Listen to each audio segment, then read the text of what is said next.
قوانین خداوندی کی پیروی میں نظام قائم کر لو گا تو جو کچھ تم آج اس طرح للچائی ہوئی نظروں سے ایرانیوں کے ہاں رومانیوں کے ہاں دیکھتے ہو وہ سب تمہیں حاصل ہو جائے گا۔ ان ایرانیوں کے ہاں کیا کیا چیزیں تھیں اس کی تفصیل تو وہ ایران کی ہسٹری پڑھنے سے پتہ چلتا ہے۔ براؤن کی ہسٹری اگر دیکھ لی جائے اور نہیں تو بڑی تفصیل سے ہسٹری اس کی موجود ہے، پورا معاشرے کا نقشہ سامنے آ جاتا ہے۔ اس کو دیکھا جائے تو پھر سمجھ میں بات آتی ہے کہ قرآن جو کہہ رہا ہے ان سے مثالی طور پر جس جنت کا ذکر کر رہا ہے وہ ایران کا ہی معاشرہ نظر آتا ہے، یعنی وہاں کی آسائشیں، وہاں کی شادابیاں جو میں کہہ رہا ہوں، وہاں کی برائیاں نہیں، نظام ہو وہ جو قرآن نے قائم کیا ہے اور اس کے اندر وہاں نما اور آسائشیں اور مسرتیں وہ ہوں جو ایرانیوں کو میسر ہے۔ یہ ہے انداز قرآن کا جو جنت کا ذکر اس نے کیا ہے یہاں اسی شکل کے اندر جو ان کے صحیح معنی ہیں، آخرت میں مثالی طور پر ایران کی کیفیت کیا تھی چند الفاظ میں میں آپ کو بتاتا ہوں۔ میں نے شاہکار رسالت میں جہاں مدائن کی فتح کا ذکر کیا، عجیب و غریب وہ واقعات ہیں، عجیب عزیزان من، وہ تو ہسٹری میں پڑھنے کے قابل ہیں۔ مدائن کی وہ فتح کیا، ان عربوں نے فتح کیا، وہاں سے کیفیت یہ کہ شہنشاہ ان کے یہاں کا یزگرد وہ اس کے بعد بھاگ گیا، بھاگا پھرتا تھا۔ میں نے آپ کو بتایا ہے نا، کہیں پناہ نہیں اس کو ملی تھی، ایک پنچکی میں جا کے پناہ لی تھی اور وہاں پنچکی والے نے اس کو مار دیا تھا۔ ایران کی سلطنت کا شہنشاہ انجام یہ ہے، انہوں نے جب اس کو فتح کیا تو سب کچھ وہ چھوڑ کے بھاگ گئے تھے۔ ایک خط مال غنیمت جو تھی اس کا 5واں حصہ بھیجا جاتا تھا مرکز میں، حمص جسے کہتے ہیں، وہاں جو انہوں نے بھیجا ہے حضرت سعد نے تو ایک خط لکھا تھا سعد۔ بہرحال جو چیزیں تھیں چند الفاظ میں سناتا ہوں آپ کو۔ یہ لوگ وہاں سے کسرا کا موتیوں کا ہار اور جواہرات سے مرصع تاج اور زرکار ریشمی ملبوسات لے کر آئے جن میں جواہرات ٹکے ہوئے تھے۔ کسرا کی زرہ اور تلواریں بھی جواہرات سے مرصع تھی۔ جب اس مال غنیمت کا خمس مدینہ پہنچا ہے تو اہل مدینہ کی آنکھیں جو کچھ دیکھ رہی تھی ان کا ذہن اسے باور نہیں کرتا تھا۔ زندگی میں پہلی مرتبہ یہ کوئی دیکھا ہوگا انہوں نے، 60 مربع گز کا تو صرف ایک قالین تھا جس پر مملکت کا نقشہ بنا ہوا تھا۔ اس کی زمین سونے کی تھی، جا بجا موتیوں کی نہریں تھیں، کناروں پر چمنستان تھا جس پر منقوش درختوں کے تنے سونے کے، پتے ریشم کے اور پھل جواہرات کے تھے۔ حضرت سعد رضی اللہ تعالیٰ عنہ نے لکھا تھا کہ یہ تمام زر و جواہرات مسلمان سپاہیوں کے قبضے میں تھے اور ایسے ایسے مقامات سے ملے تھے جہاں انہیں کوئی دیکھنے والا نہیں تھا، لیکن ان میں سے کسی نے ایک سوئی بھی اپنے پاس نہیں رکھی، سب کچھ لا کر اپنے قائد کے سامنے ڈھیر کر دی۔ اس وقت میں صرف یہ کہہ رہا ہوں کہ یہ ایک مال غنیمت کا جو حصہ تھا اس کی تفصیل جو ایک خط میں انہوں نے لکھی تھی وہ یہ تھی۔ اب سوچئے کہ یہ ایران کی تہذیب میں کیا کیا کچھ نہ ہوگا۔ یہ انہی چیزوں کو اگر آپ دیکھیے، انہی سے ایک جنت کا نقشہ مرتب ہو جاتا ہے، اور قرآن نے جو جنت کا نقشہ مرتب کیا ہے وہ کچھ اسی قسم کی چیز ہے۔ پہلی چیز ہی کہی جزام بما صبروا جنتاں وحریرا، حریر دبیز ریشم کو کہتے ہیں۔ کیا بات ہے اس زبان کی، لفظ سے کہاں لے جاتے ہیں۔ ریشم ایک ہمارے ہاں تو یہ اونی کپڑے گرم ہوتے ہیں نا، خالص ریشم کا کپڑا جو ہے وہ بڑا گرم ہوتا ہے، وہ اس میں حرارت ہوتی ہے، اس حرارت کی وجہ سے اسے حریر کہتے ہیں۔ جس میں حرارت ہوتی ہے وہ غلام نہیں ہو سکتا ان کے نزدیک، وہ آزاد ہوتا ہے، حر آزاد کو کہتے ہیں، احرار اس کی جمع ہے۔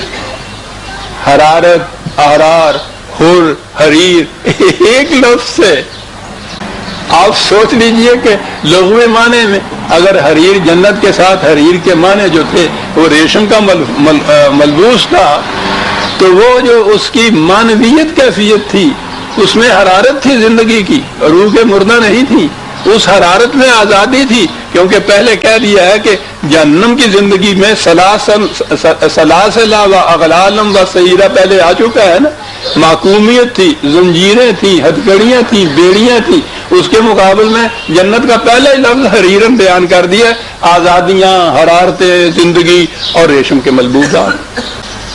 ایک ایک لفظ میں آپ دیکھیے دونوں دنیایں مضمر نظر آتی ہیں قرآن کی، یہ کیفیت تھی۔ اور متکئین فیہا علی ارائک، یہ جن کے امیر المومنین کی کیفیت یہ تھی کہ وہ آئے تھے ان کے ہاں کے سفیر دیکھنے کے لیے، روم کے آئے تھے کہ معلوم کریں ان کا بادشاہ جو ہے کس حیثیت سے رہتا ہے۔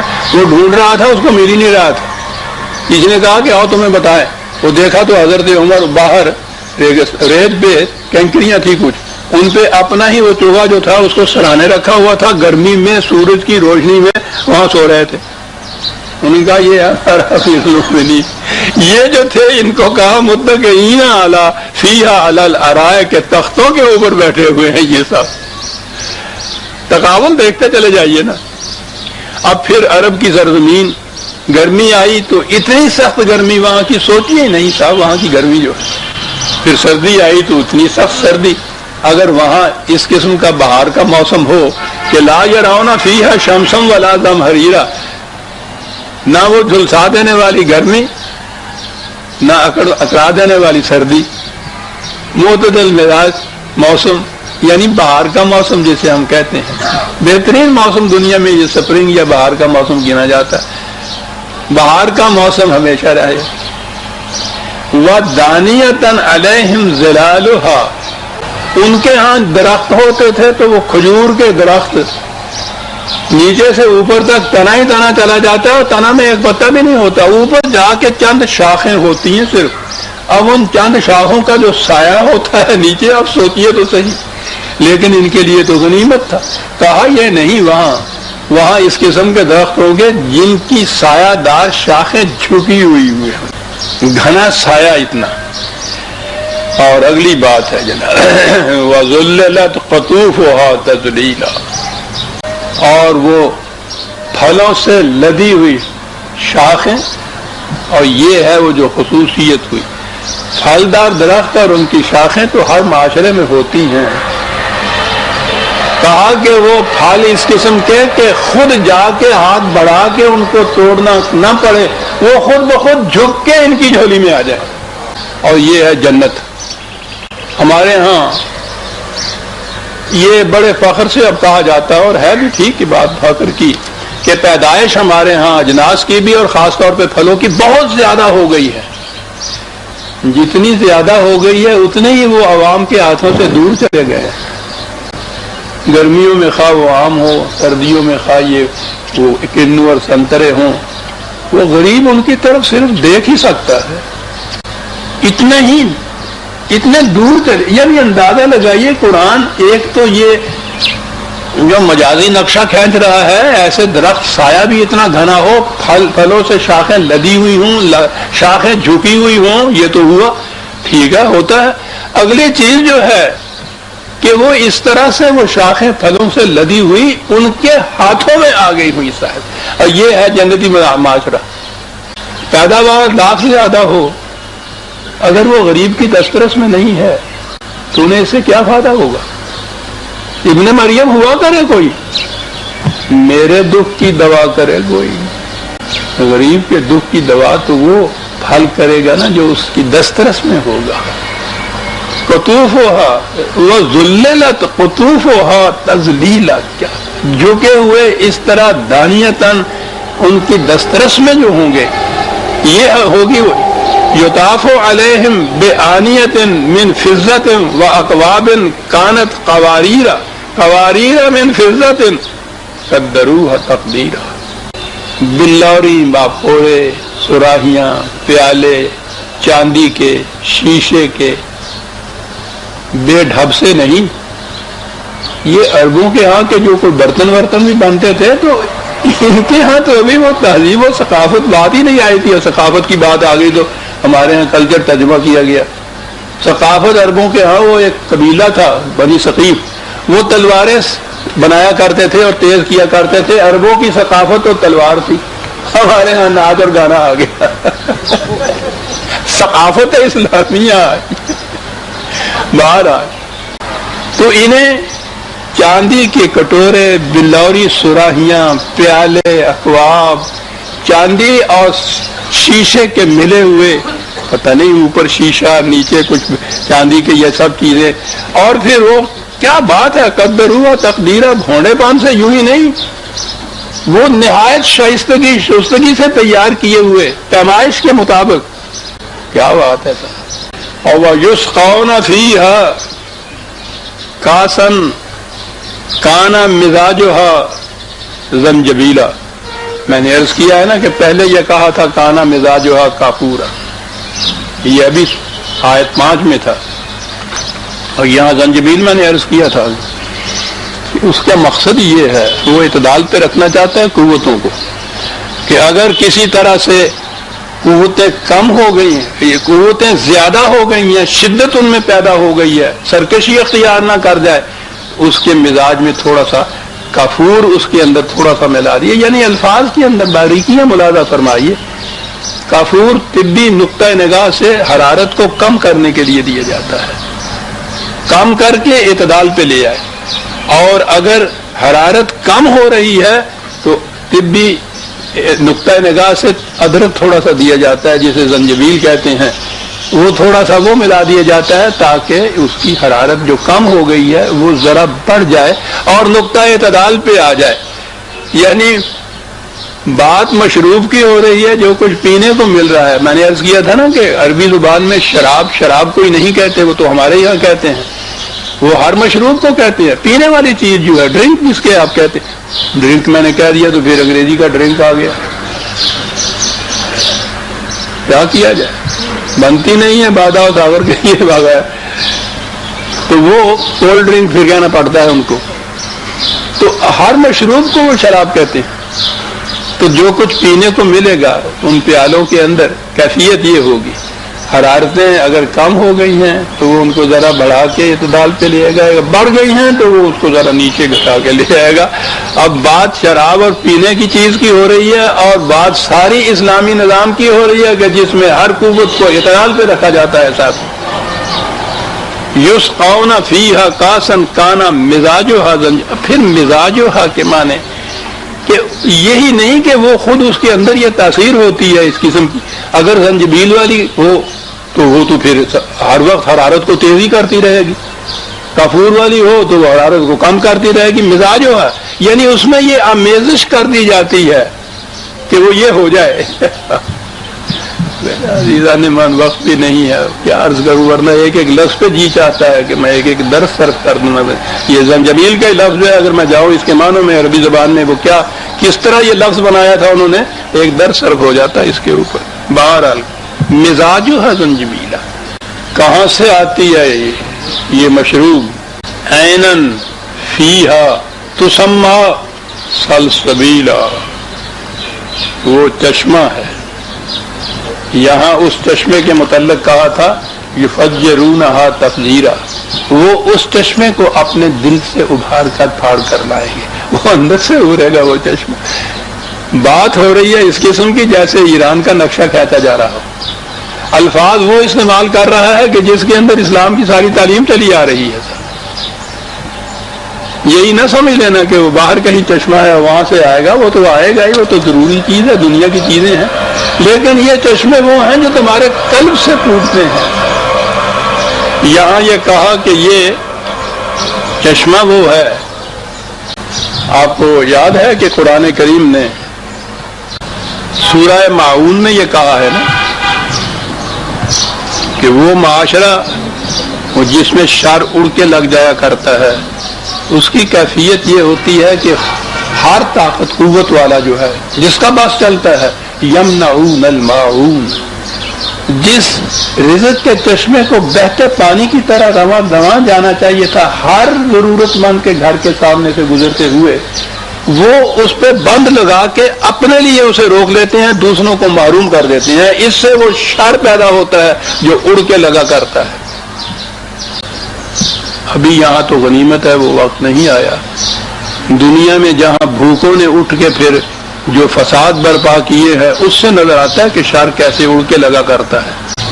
یہ کہا تھا قرآن نے کس کے لیے؟ ویل للمصلین الذین هم عن صلاتهم ساہون، یہ وہ ہیں جو اپنے آپ کو دھوکہ دے دیتے ہیں کہ ہم نے نماز پڑھ لی، فریضہ ادا ہو گیا۔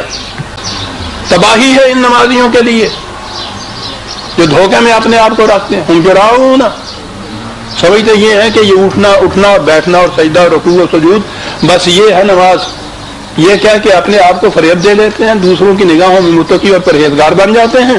اور یمنعون الماعون، اور کیفیت یہ ہے کہ جس رزق کے چشمے کے پانی کو ہر ایک کے گھر کے سامنے سے گزرنا چاہیے اس پہ بند لگا لیتے ہیں اور اپنے لیے اس کو محفوظ کر دیتے ہیں۔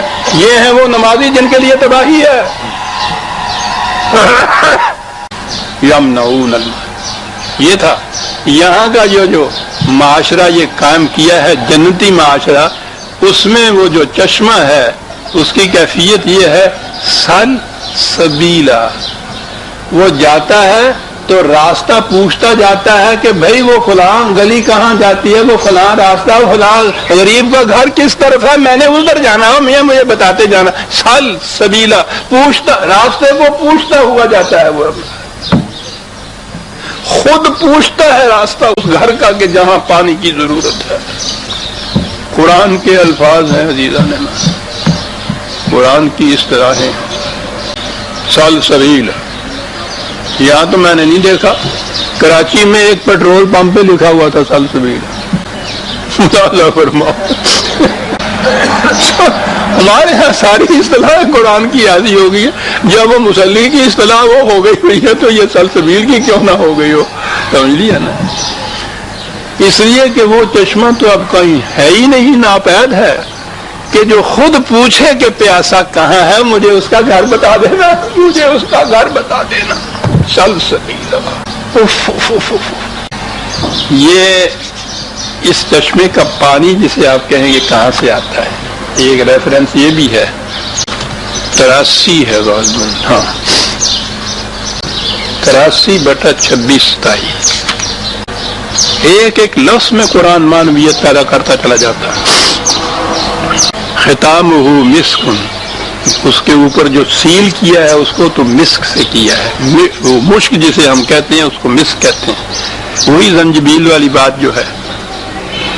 کائے کے لیے مزاجہ من تسنیم، تسنیم، ہمارے ہاں تو یہ لفظ اب جو ہیں معاف رکھیے گا، پہلی لڑکی پیدا ہوئی تو نسیم نام رکھ دیا، پھر اس کے بعد اور پیدا ہو گئی وسیم رکھ دیا، پھر اور پیدا ہو گئی تسنیم رکھ دیا، وہ اس کام ہی آتا ہے۔ یہ چیز جو ہے، یہ جو چشمہ ہے تسنیم کہتے ہیں جو اوپر سے نیچے کی طرف آئے، وہی خداوندی کے لیے نزول کا لفظ تھا، بارش کے لیے نزول کا لفظ تھا۔ یہ چشمہ ہوا ہے جس کے لیے تسنیم کا لفظ ہے، آبشار کی طرح اوپر سے نیچے آ رہا ہے، بلندیاں اس کے اندر ہیں۔ اس کا جو سورس ہے اس چشمے کا وہ بلندی پہ واقع ہوا ہے، وہاں سے تمہارے ہاں آتا ہے اور پھر راستہ پوچھتا ہوا ہر پیاسے کی پیاس بجھاتا ہوا آگے چلا جاتا ہے۔ اس کے لیے جو کہا ہے کہ یہ مزاج اس کا یا ختام اس کا ہے، مہر سیل اس کے اوپر مشک کی لگی ہوئی ہے، مزاج میں تھوڑی سی آمیزش کر دی گئی ہے زنجبیل کی تاکہ قوتیں اور حرارتیں باقی رہیں۔ کاہے کے لیے یہ کچھ کیا گیا ہے؟ ذالک فلیتنافس المتنافسون، یہ اس لیے ہے کہ زندگی کی شاہراہ کے اوپر اقوام عالم میں جو آگے بڑھنا چاہتا ہے وہ اس سے آگے بڑھ جائے۔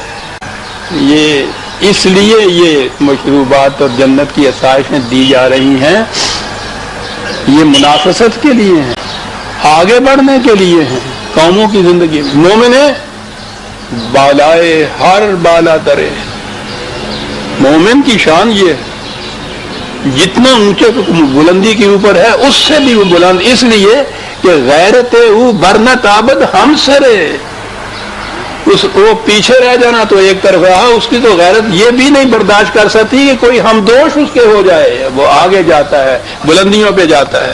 مزاج من تسنیم، عین یشرب بها المقربون، کاہے کے لیے؟ پھر فی ذالک فلیتنافس المتنافسون، جس میں آگے بڑھنا ہے وہ آگے بڑھتا ہوا چلا جائے۔ 83/26-27 یسکون فیہا کاسا کان مزاجہا زنجبیلا عینا فیہا تسمی سلسبیلا ویطوف علیہم ولدان مخلدون اذا رأیتہم حسبتہم لؤلؤا منثور۔ اور پھر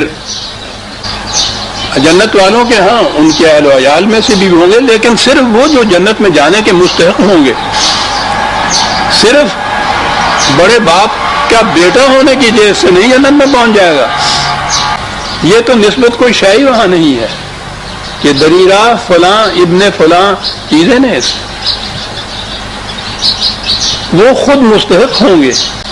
وہ نقشہ ایسا کھینچا ہے نا، جی چاہے گا نا کہ انسان خود ہے، بیوی بچے بھی ساتھ ہوں گے، تو ان سے کہا ہے کہ یاد رکھو ان کی نجات کا بھی فکر کرو، جب اس صورت میں تمہارے ساتھ ہوں گے تو اس قسم کے جو بچے تنومند، توانا، خوبصورت، خوش گل، سعادت اتوار، یہ بھی وہ ساتھ ہوں گے وہاں۔ تو ان کو دیکھو تو ایسا نظر آئے جیسا چمکتے ہوئے، یعنی یہ موتی سے تشبیہ جو دی جاتی ہے، بے داغ سیرت جو ہوتی ہے وہ اس کی تشبیہ دی جاتی ہے موتی سے، درخشندہ تابندہ گوہر، گوہر تابندہ۔ اب نے یاد ہے کہ میرا ایک میری ٹیمپلیٹ کا نام ہے ایک گوہر تابندہ، یہ فارسی زبان کا لفظ گوہر، عربی میں لؤلؤ آ جائے گا۔ یہ تشبیہاً استعمال ہوتا ہے پاکیزہ بے داغ سیرت کے لیے۔ اس قسم کے وہ نوجوان بیٹے، اولاد بھی ساتھ ہوگی۔ اور پھر منصور کا لفظ کیا بات ہے، یوں تو ویسے ہی موتیوں کے لیے یہ آتا ہے بکھرا ہوا، تو اس کے معنی یہ ہیں کہ وہ ان گھر والوں ہی کے لیے نہیں کہ چار دیواری میں بند کر کے ان کو رکھ چھوڑا ہوا کہ باہر نہ نکلنا، اللہ بابا لے جائے گا بچوں کو، ہم تو ڈراتے ہیں نا ان کو۔ یہ صورت نہیں ہے اس معاشرے کے اندر، ان کو معاشرے میں پھیلایا ہوا ہوگا، وہ ہر جگہ جا سکیں گے، آ سکیں گے، یعنی وہاں یہ ڈر نہیں ہوگا کہ کسی طرح سے غلط قسم کی تربیت کی چیزیں بچوں کو متاثر کر جائیں گی، باہر نہ بھیجو ان کو، بابا پتہ نہیں وہ معاشرہ کس قسم کا ہے۔ وہ تو سارا معاشرہ جنت ہوتی، جنت میں کوئی گوشہ بھی جہنم نہیں ہوتا، جیسے جہنم کا کوئی گوشہ بھی جنت نہیں ہوتا۔ لؤلؤ منثور۔ اب یہ سارا کچھ کہنے کے بعد اذا رأیت ثم رأیت نعیما و ملکا کبیرا، اب آ گئی بات کیا کچھ میسر ہو۔ جلال اور جمال دو ہی چیزیں ہیں کائنات کے اندر، آسائشیں، زیبائشیں، آرائشیں، یہ ایک طرف، یہ جمالیات کی چیزیں ہیں، اور اس کے ساتھ مملکت، قوت، اقتدار، یہ جلال کی چیزیں ہیں۔ قرآن کا خدا جو ہے عزیز حمید ہے، صاحب قوت بھی ہے، مستحق حمد و ستائش بھی ہے۔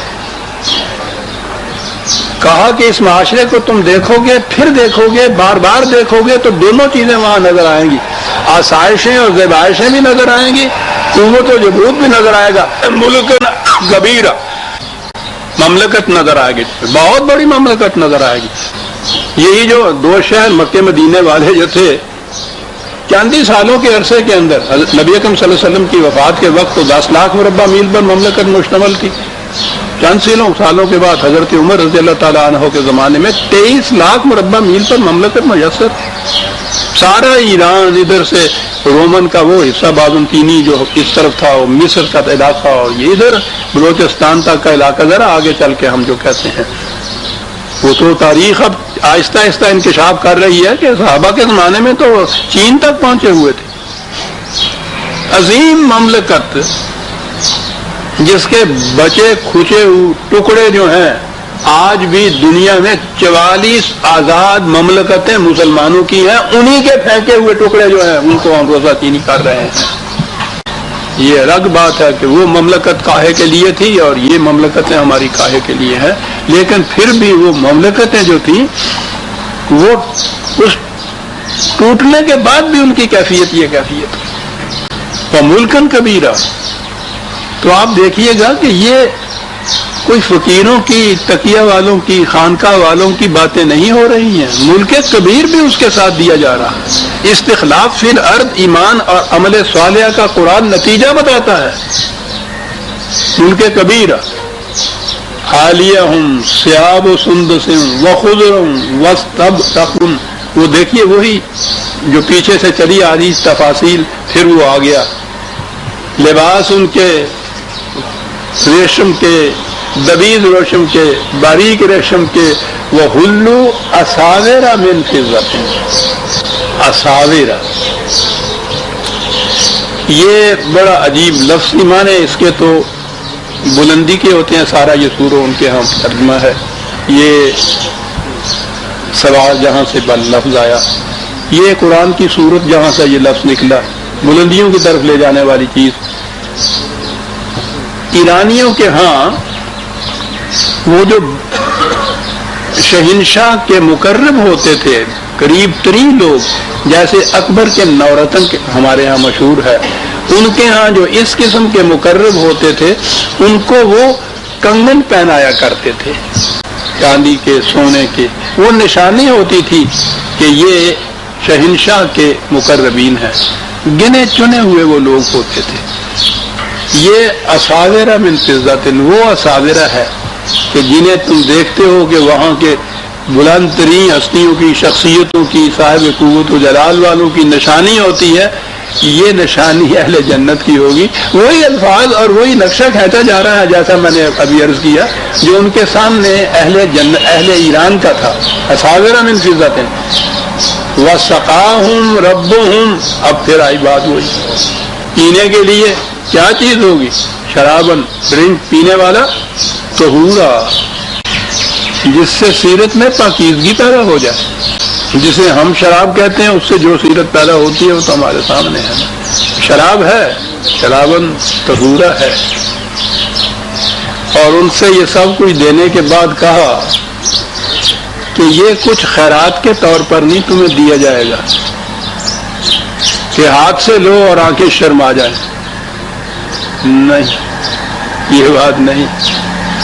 وہ تو تم نے اس کو بگاڑا اپنے مزاج کے مطابق، تو بخشیش اس کا نام رکھ دیا، بخشش رکھ دیا اس کا نام. جنت بخشش میں ملتی، بخشیش میں نہیں ملتی. ان ھذا کان لکم جزاء وکان سعیکم مشکورا.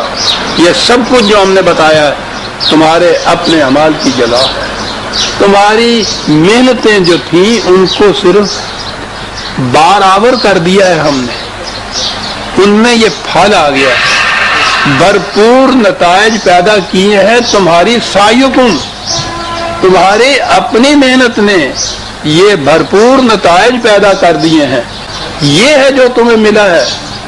یہ جسے کہتے ہیں خدا واسطے کی جنت، یہ وہ نہیں ہے. یہ خیرات کے ٹکڑے نہیں ہیں جو تمہیں دیے گئے ہیں. یہ تمہاری اپنی محنت کا اجر ہے. اور قرآن کا یہ جو معاشرہ جس کا ذکر کیا ہے، اس معاشرے میں تو ریٹرن، کمپنسیشن، جزا، بدلہ، معاوضہ لیس للانسان الا ما سعی، صرف محنت کا ہے، سرمایہ کا نہیں. یہاں بھی کہنا سعیکم مشکورا، تمہاری جو لیبر تھی، تمہاری جو محنت تھی، اس سے بھرپور نتائج پیدا کیے ہیں. یہ جزا ہے، اس کی معاوضہ ہے اس کا جو تمہاری محنت تھی، یہ دیا ہے ہم نے اس کو. اب یہ جو معاشرہ اس قسم کا کہا گیا ہے اسے کس طرح سے قائم کیا جائے گا؟ کہا اس کے قائم کرنے کے لیے انا نحن نزلنا علیک القرآن تنزیلا، اس معاشرے کے قائم کرنے کے لیے ہم نے اس قرآن کو نازل کیا ہے تمہاری طرف. پھر وہی نزول ہے، اوپر سے نیچے آنے والی بات. یہ نازل کیا ہے اس قرآن کو ہم نے تمہاری طرف تنزیلا، بتدریج، آہستہ آہستہ.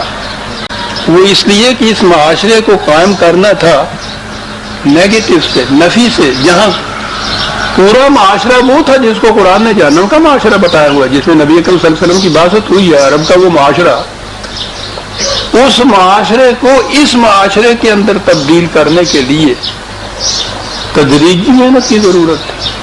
یہ اوور نائٹ نہیں آ سکتا تھا، یہ بائی ریولیوشن نہیں آ سکتا تھا، یہ بائی ایولیوشن ہی آ سکتا تھا، یہ ارتقائی طور پر ہی پیدا ہو، اس لیے کہ اس کی بنیاد تھی سیرت اور کردار میں تبدیلی کی، قلب و دماغ کے اندر انقلاب لانے کی۔ یہ چشمے دل کی گہرائیوں سے پھوٹنے تھے۔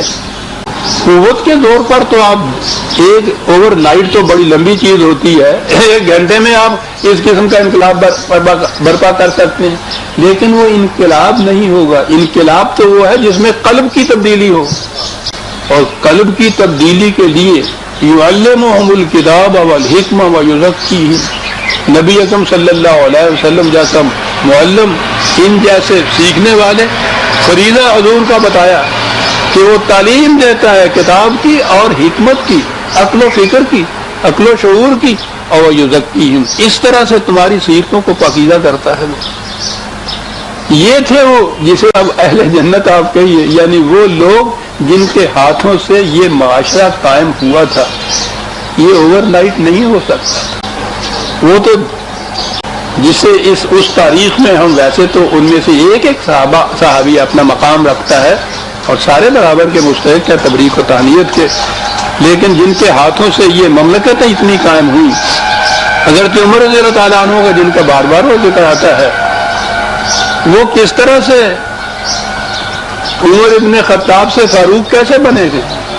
وہ تو خود لکھتے ہیں اپنی اس کنورشن یا تبدیلی کے متعلق کہ میں نکلا رات کو کہ دیکھوں، رات کو ہم اکٹھے ہوا کرتے تھے جنگلی شراب پینے کے لیے، خود بیان کرتے ہیں، میں نکلا تو وہاں دیکھا کہ جہاں ہم اکٹھے ہوا کرتے تھے وہاں کوئی تھا نہیں، پتہ نہیں کیا حادثہ ہو گیا، تو وہاں کوئی بھی نہیں تھا، تو میں بڑا مایوس ہوا۔ اب معمول یہ تھا کہ اس کے بعد گھر دیر میں واپس جایا کرتے تھے، تو میں نے کہا اب کیا کریں، کافر نہ توانی شد نہ چار مسلمان شاہ، کہا چلو کعبے کو چلتے ہیں، دیکھتے ہیں وہاں شاید کوئی ہو، اس سے کچھ باتیں کریں گے۔ یعنی یوں تو یہ آئے تھے کعبے کی طرف، شراب خانہ بند تھا۔ یہاں دور سے دیکھا تو ایک شخص نہایت پرکشش انداز میں عربی بھی کی کوئی عبارت جو پڑھ رہا ہے، کہنے لگے کہ وہ بجلی کی طرح سینے میں اتر گئی۔ چپکے سے ایک طرف خاموشی سے میں کھڑا ہو گیا کہ میری آہٹ پا کے یہ کہیں بند نہ کر دے۔ دیکھا تو وہ پڑھنے والا محمد صلی اللہ علیہ وسلم تھا، قرآن کی آیتیں پڑھ رہا تھا۔ کہنے لگے وہ پڑھتا گیا اور میرے اندر ایک تبدیلی پیدا ہوتی گئی، یا اللہ یہ کلام ہے جس کے خلاف ہمیں اتنی نفرت دلائی گئی اور میں لٹ لیے پھرتا پیچھے پھرتا رہا، یہ ہے۔ کہنے لگے میں کعبے کے خلاف میں چھپ گیا کہ کہیں مجھے دیکھ کے یہ بند نہ ہو جائے۔ کرتا گیا صاحب، رات کا سما، تاروں کی روشنی، کعبے کا ماحول، محمد صلی اللہ علیہ وسلم کی آواز، خدا کا کلام، عمر سن رہا ہے۔ حضور نے بند کیا، آپ چل پڑے، میں پیچھے پیچھے چل پڑا۔ گھر تک پہنچا تو انہوں نے مڑ کے دیکھا، مجھے میرے متعلق مشہور تھا کہ میں ان کو قتل کرنے کے ارادے کر رہا ہوں۔ مڑ کے دیکھا تو کہا عمر اس وقت کہاں آئے ہو؟ میں نے کہا آپ ہی کے پیچھے آ رہا ہوں۔ اتنی سی بات، کیا ارادہ ہے؟ کہا ارادہ یہ ہے کہ آپ کے ہاتھ چوم لوں، ارادہ یہ ہے کہ جو کچھ آپ پڑھ رہے تھے اس کے متعلق میں بھی پڑھنا چاہتا، ارادہ یہ ہے کہ ہاتھ لائیے میں اسلام لاتا ہوں۔ پتہ نہیں کتنے شب و روز کی سوچ گزاریوں کا یہ نتیجہ تھا جو عمر کی کیفیت یہ پیدا ہو گئی تھا، اور پھر وہاں سے تعلیم و تربیت شروع ہوئی ہے۔ یہ تو قدم اول ہے، یزکیہم ویعلمہم الکتاب والحکمہ۔ اور یوں یہ جو تھے عمر ابن خطاب سے فاروق اعظم بنتے تھے، تنزیلہ بتدریج نازل کیا، اور اس میں پھر یہ نہیں تھا کہ اپنے حجرے میں بیٹھ گئے اور تسبیح پڑھنی شروع کر دی. اس میں تو کوئی مزاحمت ہی نہیں ہوتی، کوئی مخالفت ہی نہیں ہوتی. فاصبر لحکم ربک، بڑی مشکلات کا سامنا آئے گا. خدا کے احکام کی اطاعت میں بڑی مخالفتیں ہوگی، بڑی مزاحمتیں ہوں گی. استقامت سے ان کو برداشت کیے جاؤ. بڑی سب سے بڑی چیز یہ کہ وَلَا تُطِعْ مِنْهُمْ عَاصِمًا أَوْ كَفُورًا، کوئی ایسا شخص، یہ کیا بات ہے عاصم کی اور کفور کی. عام معنی تو اس کے کیے جاتے ہیں کہ کوئی شخص جو گناہ گار، کفور، ناشکرا، اس کی اطاعت نہ کر. گناہ گار نہ اور ناشکرے کی اطاعت کیا کر. یہ تو الفاظ اپنے اندر گہرائیوں میں کتنے معانی رکھتے ہیں. اس قسم کا نظام، اس قسم کا حکومت جو تمہیں تھکا دے، ایک لفظ ہے جو تمہیں تھکا دے، جو تمہاری صلاحیتوں کو مٹی کے نیچے دبا دے، ان کی اطاعت نہ کرنا. ہر انسانی حکومت میں، محکومیت میں یہی ہوتا ہے. وہ ابنائے قوم کو ذبح کر دیتے ہیں، اتنی مشقت لیتے ہیں کہ تھک جاتا ہے ہر شخص. جسمانی طور پر نہ تھکے تو ذہنی طور پہ تھکا دیتے ہیں. اور پھر کوشش یہ ہوتی ہے کہ کسی کی صلاحیت ابھرنے نہ پڑے. کہا یاد رکھنا اس چیز کو، ان میں سے کسی کی اطاعت نہ کرنا. وَاذْكُرِ اسْمَ رَبِّكَ بُكْرَةً وَأَصِيلًا وَمِنَ اللَّيْلِ فَاسْجُدْ لَهُ وَسَبِّحْهُ لَيْلًا طَوِيلًا. یہ وہ آیتیں ہیں جن سے صبح اور شام خدا کے کا نام لے، رات کے کچھ حصے میں اس کو سجدہ کر. وہ نماز کے اوقات کس طرح سے نکالتی ہیں. بہرحال میں نے جتنا کچھ قرآن کا مطالعہ کیا ہے عزیزان من، پھر میں عرض کر دوں اگلی بار قریباً 50 سال ہو گئے ہیں. یہ متعین طور پر نماز کے اوقات قرآن سے نہیں ملتے ہمیں.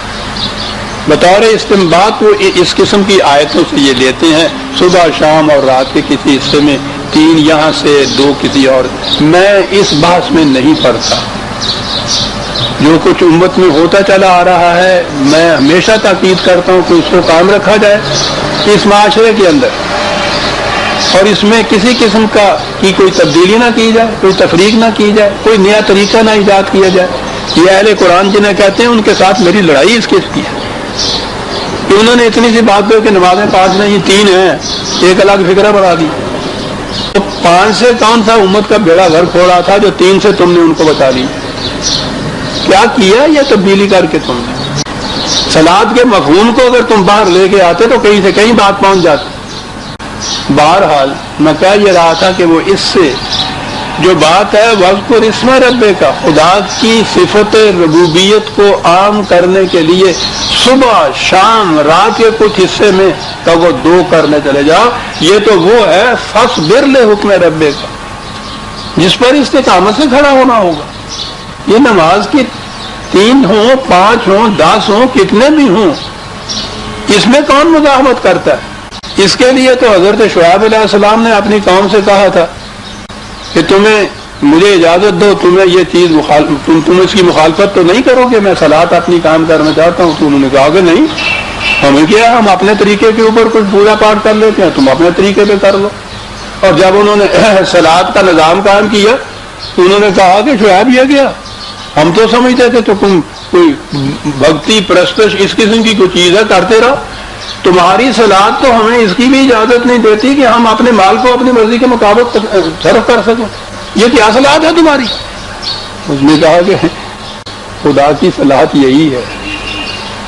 تو یہ چیزیں تھیں جس میں فاصبر لحکم ربک کا نمازیں پڑھنے کی اجازت تو انڈیا میں ہمیں انگریز کے زمانے میں بھی تھی. آج وہاں ہندو کی سیکولر حکومت میں بھی مسلمانوں کو اجازت ہے نماز پڑھنے کی. اس میں کون سی استقامت کی ضرورت ہے؟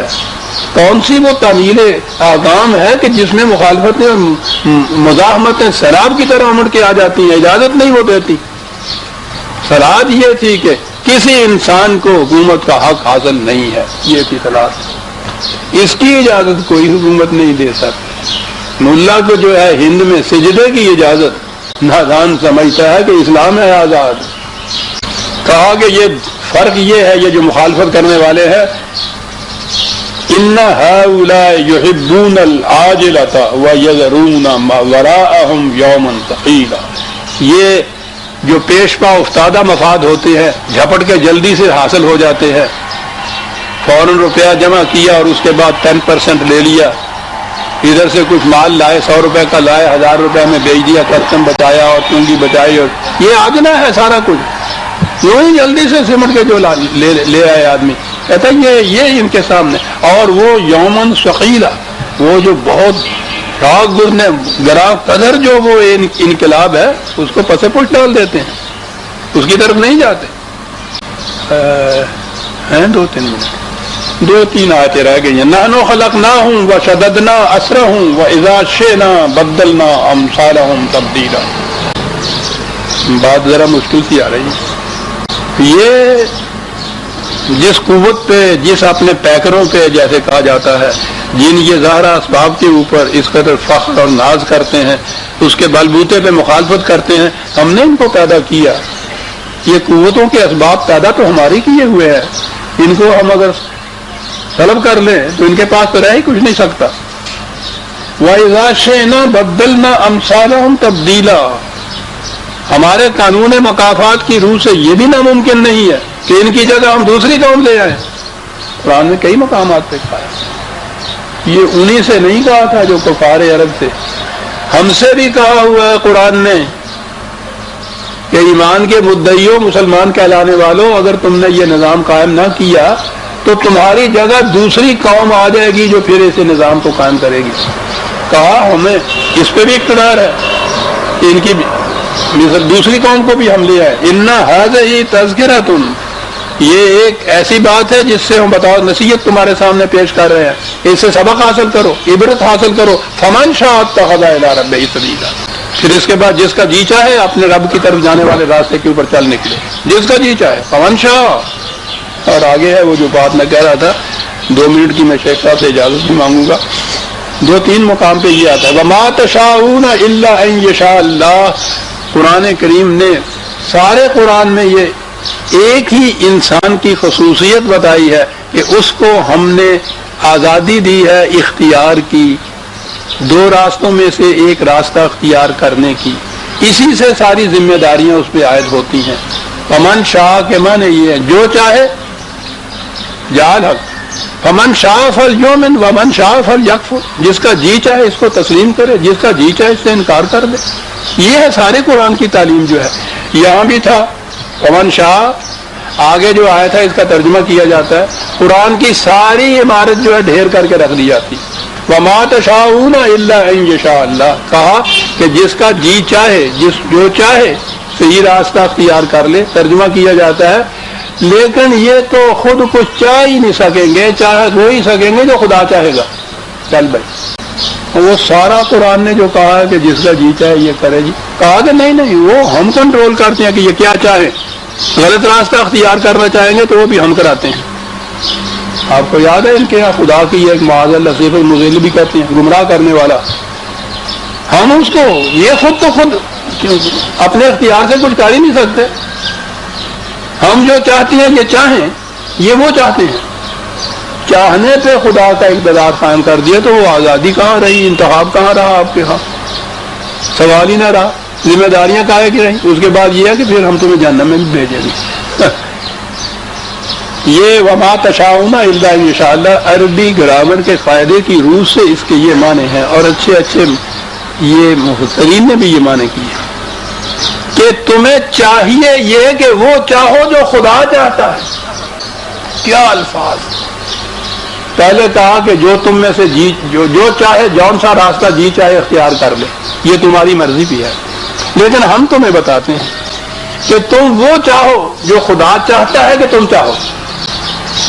بات کہاں سے کہاں چلی گئی۔ ان اللہ کان علیما حکیما، اس لیے کہ خدا ہی ہے جس کو صحیح علم بھی ہے اور وہ حکمت بھی جانتا ہے، تو جو اس نے کہا ہے کہ ہم چاہتے ہیں کہ تم یہ صحیح راستہ اختیار کر لو تو تم یہی چاہو۔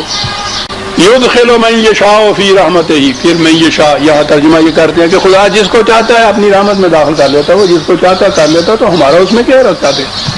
جو چاہے اس کی رحمت میں داخل ہونا، اسے اس رحمت میں داخل کر لیتا ہے۔ والظالمین اعد لهم عذابا علیما، اگر جو کچھ خدا نے یہ کہا تھا کہ تم یہ چاہو وہی بات ہی، تو پھر ظالمین کہاں سے آ گئے؟ جو چاہتا ہے اس کی رحمت میں داخل ہونا وہ اسے وہاں داخل کر دیتا ہے، اور ظالمین جو ہیں ان کے لیے ایک دردناک عذاب ہے۔ ظالم تو پھر آپ کو معلوم ہے قرآن کی اصطلاح تاریکیاں اس کے معنی ہیں، اور اس کے معنی ہوتے ہیں ظلم کے جس چیز کو، جس شخص کو جس مقام پہ ہونا چاہیے اسے وہ وہاں اس مقام پہ نہ ہو، دوسرے کا مقام چھین کے وہاں بیٹھ جائے، تو ظالمین کے لیے عذاب علیم ہے۔